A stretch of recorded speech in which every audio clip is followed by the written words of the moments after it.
Hello friends, मैं आपका स्वागत करता हूं गवर्नमेंट को में। और अब हम स्टार्ट करने वाले हैं क्लास 10th सीबीएसई का मैथ्स का chapter number first which is real numbers. तो इससे पहले हमने वीडियो में देखा था, इंट्रोडक्शन पढ़ा था रियल नंबर्स के नंबर सिस्टम्स के बारे में, जो हम पहले से पढ़ते आ रहे हैं। 6th 7th 8th 9th में हमने वो सारी चीज़ें पढ़ी हैं कि नेचुरल नंबर्स क्या होते हैं, whole numbers, integers, rational numbers, irrational numbers, सब के बारे में। अब हम पढ़ेंगे बेसिकली केवल और केवल रियल नंबर्स के बारे में यहाँ पर इस चैप्टर में कि रियल नंबर्स क्या होते हैं। तो सबसे पहले बात करते हैं रियल नंबर्स की डेफिनेशन की, क्योंकि कोई भी टॉपिक पढ़ने से पहले हमें उस टॉपिक की नॉलेज होनी जरूरी है। तो अगर हमसे कोई पूछता है कि रियल नंबर्स क्या है, तो कम से कम हमारे पास एक प्रॉपर डेफिनेशन होनी चाहिए रियल नंबर्स की कि हाँ जी रियल नंबर्स ये होते हैं, उसकी नॉलेज होनी चाहिए। हम पूरा चैप्टर खत्म कर दे, एक्सरसाइज खत्म कर दे, और अगर हमें यही नहीं पता कि रियल नंबर्स है क्या, तो उसका भी कोई फायदा नहीं है, कोई वैल्यू नहीं है। तो सबसे पहले हम रियल नंबर्स की डेफिनेशन देखते हैं कि क्या बोलता क्या है कि रियल नंबर्स क्या होता है। सो देखते हैं guys, the numbers which has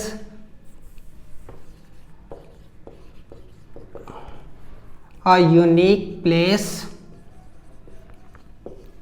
on a number line। So real numbers हमारे वो नंबर्स होते हैं जिनका नंबर लाइन पर एक यूनिक प्लेस होता है। अब ये यहाँ पर ये दो वर्ड जो मैंने लिखे हैं, यूनिक प्लेस, ये अपने आप में बहुत इंपॉर्टेंट है। तो इसको हमें खासकर समझना पड़ेगा कि ये यूनिक प्लेस का मतलब क्या है। तो हम बनाते हैं एक नंबर लाइन। तो नंबर लाइन तो हमें पता है इसकी क्या होती है। नंबर लाइन जिसमें हमारा सेंटर में होता है 0, राइट हैंड साइड पे, यस राइट हैंड साइड पे हमारे सारे positive numbers, and on the left hand side negative numbers हमारे होते हैं 1 2 3 4 and so on till infinity। on the left hand side -1 -2 -3 -4 and -infinity। तो ये हमारी हो गई एक नंबर लाइन। अब इस पे ऐसे कौन से नंबर्स हैं जिनका यूनिक प्लेस होगा। तो अब इस नंबर लाइन पे हम बात करते हैं, हमें फाइंड करना है 1 जस्ट लाइक। तो इस पूरी नंबर लाइन पे अगर मैं ढूंढूंगा तो मुझे 1 कहाँ मिलेगा गाइस। 1 मेरे को केवल और केवल एक ही जगह पर मिलेगा, जो प्लेस है ये वाला हमारा, यहीं पे 1 लिखा है। तो 1 इसके अलावा क्या मुझे इस पूरी नंबर लाइन पे और कहीं मिलेगा। यहाँ पे 2 है, 3 4 5 6 7 आगे बड़े नंबर्स आएंगे, और अगर मैं यहाँ जाऊँगा तो मेरे को 1 से छोटे नंबर्स ही मिलेंगे। तो 1 का केवल और केवल यही एक प्लेस है। That is the meaning of unique place. Unique place मतलब केवल एक नंबर के लिए एक ही जगह अवेलेबल है, उसके अलावा वो नंबर मुझे और कहीं नहीं मिलेगा। मुझे -3 ढूंढना है इस पूरी नंबर लाइन पर। तो -3 मुझे केवल और केवल यहाँ मिलेगा इस एक जगह पर, इसके अलावा -3 मुझे इस पूरी नंबर लाइन पे नहीं मिलेगा कहीं। अगर मैं बात करूँ मुझे √2 ढूंढना है, √2 मुझे कहाँ मिलेगा। √2 की वैल्यू गाइस हमने पढ़ी थी, √2 होता है 1.414। तो √2 मुझे कहाँ मिलेगा, बिटवीन 1 and 2, ये हमारा होगा √2। तो जैसे कि मैंने आपको इंट्रोडक्शन वीडियो में बताया था कि रियल नंबर्स हमारे दो नंबर्स से मिलकर बनती है, रैशनल नंबर्स और इरेशनल नंबर्स। तो यहाँ पर हम सारे रैशनल नंबर्स और सारे इरेशनल नंबर्स का एक यूनिक प्लेस ढूंढ सकते हैं नंबर लाइन पर। हमें √2 ढूंढना है, √3 ढूंढना है, √5 √6 √7, उन सब का भी एक यूनिक प्लेस नंबर लाइन पर है। और हमारे सारे rational numbers which is 1 2 3 4 positive number हो, नेगेटिव नंबर -1 -2 -3 या 0 हो, उनका भी एक यूनिक प्लेस इस नंबर लाइन पर है। तो नंबर लाइन पर किसी भी नंबर का यूनिक प्लेस, और वो किसी भी नंबर का मतलब है कोई भी रैशनल नंबर या कोई भी इरेशनल नंबर का यूनिक प्लेस हमारा क्या होगा, एक रियल नंबर कहलाया जाएगा। और इस रियल नंबर को एक्सप्रेस करते हैं हम इस सिंबल कैपिटल R से। हम इसको सिंबलाइज करते हैं कैपिटल R से किसी भी रियल नंबर को एक्सप्रेस करने के लिए।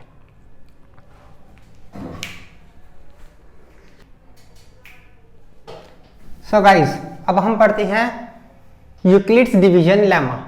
यूक्लिड्स डिवीजन लेमा क्या है इसके बारे में हम देखते हैं। और थ्योरम 1.1, हमारी जो थ्योरम 1.1 है वो उसी पे बेस्ड है, और उसका नाम यही है यूक्लिड्स डिवीजन लेमा। तो गाइज यूक्लिड जो कि एक मैथमेटिशियन था जिसने मैथ्स की फील्ड में बहुत सारे इन्वेंशंस करे हैं, डिवीजन मीन्स सिंपली डिवाइड करना, जो हम बेसिक डिवीजन करते हैं, डिवाइड करते हैं। एंड लेमा, लेमा एक न्यू वर्ड है हमारे लिए जिसके बारे में हम पढ़ते हैं, यूक्लिड्स डिवीजन लेमा। इस थ्योरम का जो नाम है वो ये भी है। तो यूक्लिड, जैसे कि मैंने आपको बताया कि एक मैथमेटिशियन था। डिवीजन सिंपली जो हम डिवाइड, जो हम पढ़ते आ रहे हैं बहुत पहले से। और लेमा, इस लेमा का मतलब क्या होता है? Lemma is a proven statement used to prove another statement। Lemma एक ऐसी प्रूवन स्टेटमेंट है जिसको हम यूज करके दूसरी स्टेटमेंट्स को प्रूव कर सकते हैं। अब ऐसी कौन सी स्टेटमेंट्स है वो सब हम इस लेमा में पढ़ेंगे। इस थ्योरम के अंदर हम वही पढ़ने वाले हैं। Given positive integers A and B, हमें कोई भी दो पॉजिटिव इंटीजर्स गिवन है ए और B. There exist unique integers, again we have, यहाँ पे हम वर्ड पढ़ रहे हैं यूनिक। यूनिक इंटीजर्स हमें मिलेंगे क्यू एंड आर के रूप में, जो सेटिस्फाई करेंगे एक equation which is a is equals to B Q plus r, such that जो हमारा आर होगा reminder which is greater than और equals to 0 but less than b. So देखते हैं एक एग्जाम्पल और इसको समझने की कोशिश करते हैं थोड़ा। ए और बी, कोई भी हम दो इंटीजर्स लेते हैं। लेट्स सपोज हमने दो नंबर्स लिए 24 एंड 36। अब 24 और 36 हमने दो नंबर लिए, इस पे कौन से दो यूनिक इंटीजर्स ऐड होंगे जो हमें क्यू और आर मिलेंगे? तो हम इन दोनों इंटीजर्स पे क्या करेंगे? यस, डिवाइड, क्योंकि ये डिवीजन लेमा है तो हम इन दोनों नंबर्स को डिवाइड करते हैं। So just divide 36 by 24। इस पे जो हमारा बड़ा नंबर होगा वो हमेशा ए होगा और जो छोटा नंबर है वो हमेशा हमारा बी होगा।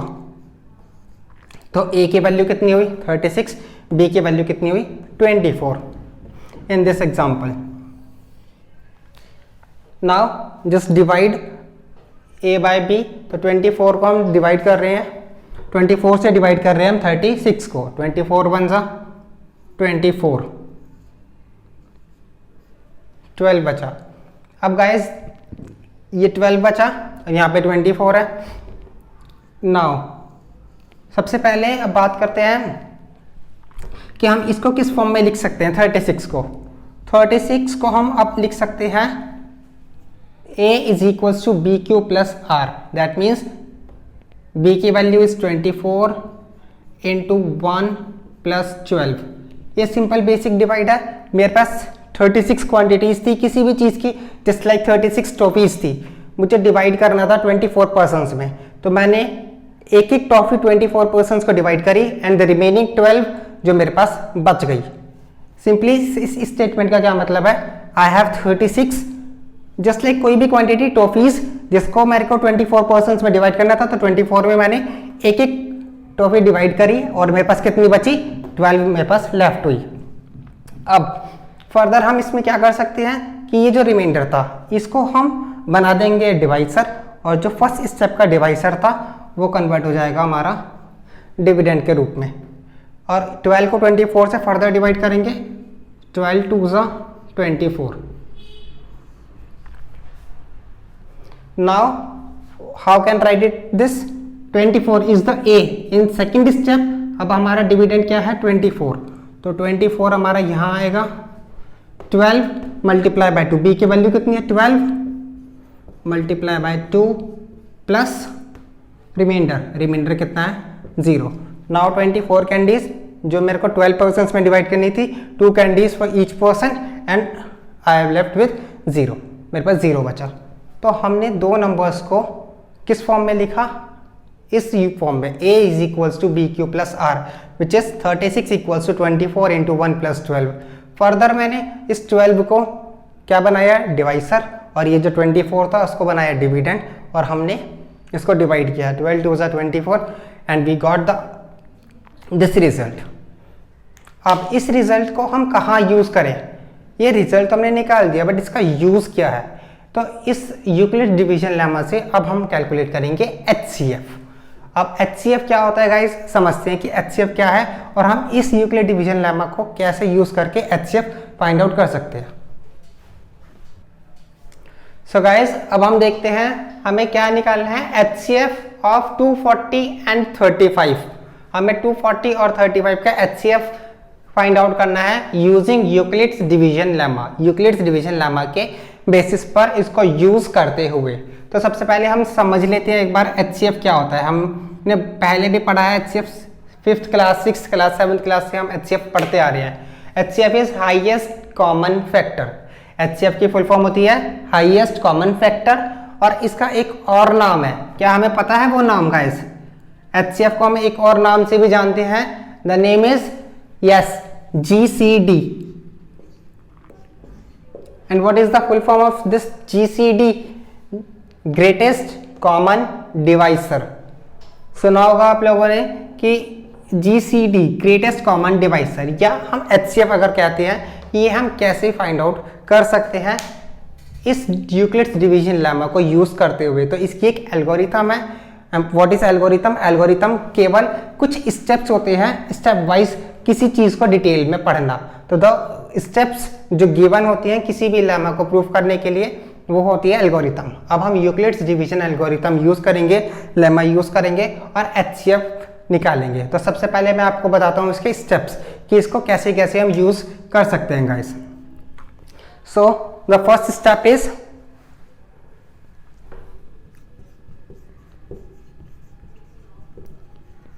Applying Euclid's division lemma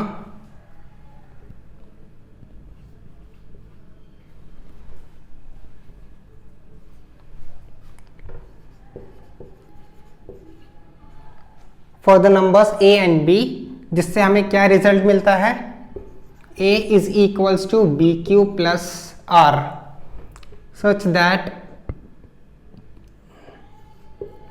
the remainder is greater than or equals to 0 but less than B। ये स्टेप हमने ऊपर भी पढ़ा था कि यूक्लिड्स डिवीजन को अप्लाई करके किसी भी दो नंबर्स पे हम इस रिजल्ट पे पहुंच सकते हैं, सिंपली उन्हें डिवाइड करके A is equals to BQ plus R। And that is simply जो हमने पहले पढ़ा है डिवीजन एल्गोरिथम के रूप में, A is dividend, B is divisor, Q is quotient and R is remainder in this case. तो हमने पढ़ा है dividend is equals to divisor multiply by quotient plus remainder, और हमें पता है कि रिमाइंडर की जो वैल्यू होती है वो हमेशा ग्रेटर देन और इक्वल टू 0, 0 के बराबर या 0 से बड़ी होती है, बट लेस देन B, हमेशा B से छोटी होगी। B के बराबर भी कभी R की वैल्यू हमारी रिमाइंडर नहीं हो सकता। इन द सेकेंड स्टेप हम क्या करेंगे कि जो हमारे पास रिमाइंडर आता है उस रिमाइंडर को हम क्या बना देते हैं, divisor in the next step, और जो हमारे पास डिवाइसर था उस डिवाइसर को हम किस में कन्वर्ट कर देंगे, डिविडेंड में। So the next step, if R is 0, अगर हमारे पास रिमाइंडर 0 आ जाता है पहले स्टेप में ही, हम बोल देंगे कि D इज आवर HCF, जो हमारा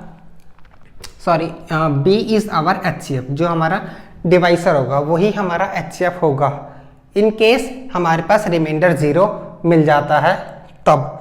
और अगर हमें रिमाइंडर 0 नहीं मिलता तब हम क्या करेंगे, इसी लेमा को फर्दर अप्लाई करते रहेंगे। Continue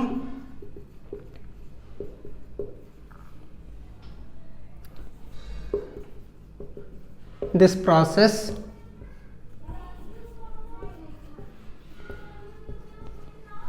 till R is equals to 0। अगर हमें फर्स्ट स्टेप में रिमाइंडर 0 मिल जाता है तो हम बोल देंगे कि हमारा जो डिवाइसर है वही हमारा HCF होगा। अगर हमें रिमाइंडर 0 नहीं मिलता तब हम वही प्रोसेस अप्लाई करेंगे कि हम जो नेक्स्ट स्टेप होगा उसमें रिमाइंडर को डिवाइसर बना देंगे और जो उससे पहले स्टेप का डिवाइसर था उसे बना देंगे डिविडेंड, और फर्दर डिवाइड करते चलेंगे। कब तक करते रहेंगे, जब तक हमें रिमाइंडर 0 नहीं मिलता। जिस स्टेप में हमें रिमाइंडर 0 मिल जाएगा उस स्टेप में हम जो डिवाइसर होगा वो हमारा HCF होगा।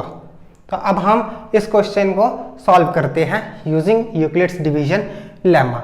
इसके बेसिक स्टेप्स मैंने आपको बता दिए कि हम कैसे करते हैं। नाउ अब हम इसको प्रोसेस में देखते हैं।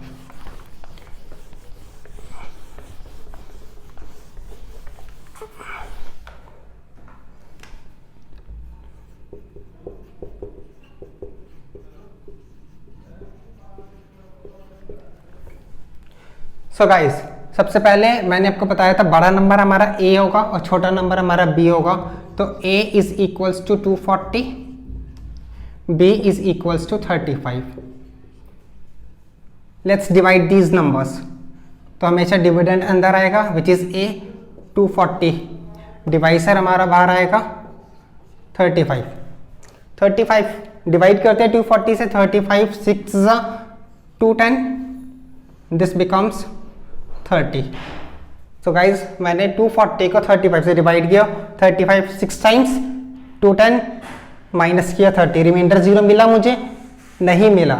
जब तक रिमाइंडर 0 नहीं मिला तो हमारा नेक्स्ट स्टेप क्या होगा? यस, नेक्स्ट स्टेप हमारा होगा कि अब हम इस रिमाइंडर को डिवाइसर बना देंगे और उससे पहले वाले स्टेप में जो डिवाइसर है इट बिकम्स डिविडेंड। अगर मुझे यहाँ पे 0 मिल जाता, इन केस ये डिवाइड करके 0 बचता, मेरा आंसर हो जाता 35 जो हमारा डिवाइसर था, बट 0 नहीं मिला। इसी स्टेप को फर्दर करते रहेंगे। तो अब हमारा सेकेंड केस में ये डिवाइसर है 30 जो हमारा रिमाइंडर बचा था, और जो हमारा डिवाइसर है वो बन गया डिविडेंड। नाउ डिवाइड दिस 30 को 35 से, 31 सा 35, रिमाइंडर 0 आया? नहीं आया। सेम स्टेप कंटिन्यू करते रहेंगे हम। ये 5 हमारा बन जाएगा डिविडेंड, सॉरी ये 5 हमारा बन जाएगा divisor, and 30 which is our dividend in the next step, जो उससे पहले स्टेप में था। 5 को 30 से डिवाइड किया, 5 6 30, रिमाइंडर हमारे पास क्या आ गया? 0। रिमाइंडर 0 आ गया, दैट मीन्स हमारा आंसर क्या होगा इस स्टेप का? Divisor which is 5। तो हमने HCF तो निकाल दिया 5 होगा, लेकिन इसको लिखेंगे स्टेप वाइज स्टेप। तो वो स्टेप्स क्या है वो हम और देख लेते हैं guys. Using Euclid's division lemma हम सॉल्व कर रहे हैं। सबसे पहले तो लेमा लिखेंगे a is equals to B Q plus R, in which r is greater than equals to 0 but less than b। This is most important for us कि हमारा रिमाइंडर कभी भी b से बड़ा नहीं हो सकता, तो ये हमें हमेशा लिखना होता है पूरे लेमा के रूप में। फर्स्ट स्टेप में हमने क्या किया था, हमारी a की वैल्यू 240 थी, तो 240 is equals to 35 into 6 plus 30। ये क्या था हमने फर्स्ट स्टेप में? b into Q plus R. In the second step a की वैल्यू है 35, तो 35 is equals to 30 into 1 plus 5। और थर्ड स्टेप में हमने क्या किया? 30 is equals to b into Q plus R, means 5 into 6, 5 into 6 plus 0। And finally हम last step में क्या लिख सकते हैं? HCF ऑफ 240 एंड 35, जो हमारा कितना आया है? 5। तो ये हमारा होगा आंसर। तो इस तरह से हम HCF निकालेंगे यूजिंग यूक्लिड्स डिवीजन लेमा के द्वारा।